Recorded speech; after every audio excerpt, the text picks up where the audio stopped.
ಸುಸ್ವಾಗತ ಕರುನಾಡು ಕೋಮಲ. ಊರ್ಧ್ವಾಸನ, ಉಸಿರನ್ನು ತಗೋಬೇಕು. ಪೂರಕ.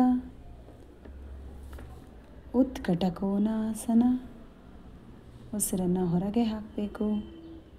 ಏಕಪಾದಾಸನ, ಬಲಗಾಲ ಹಿಂದೆ ಇಟ್ಟು ಉಸಿರನ್ನು ತಗೋಬೇಕು.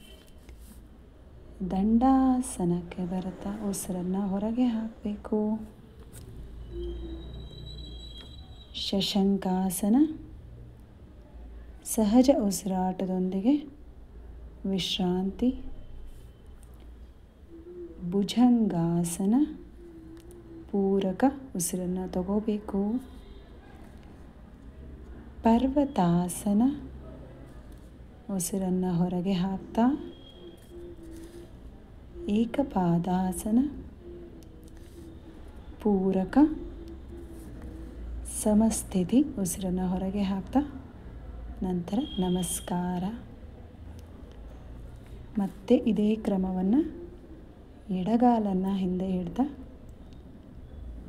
ಎಲ್ಲ ಆಯಾಮಗಳನ್ನು ಮಾಡಬೇಕು.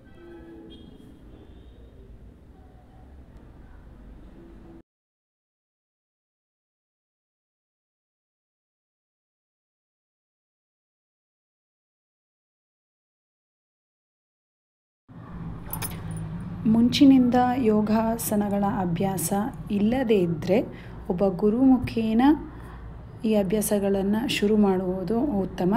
ಮತ್ತು ವೈದ್ಯರ ಸಲಹೆ ಮೇರೆಗೆ ಈ ಅಭ್ಯಾಸಗಳನ್ನು ಗರ್ಭಾವಸ್ಥೆಯಲ್ಲಿ ಕೈಗೊಳ್ಳುವುದು ಉಚಿತವಾಗಿರುತ್ತೆ.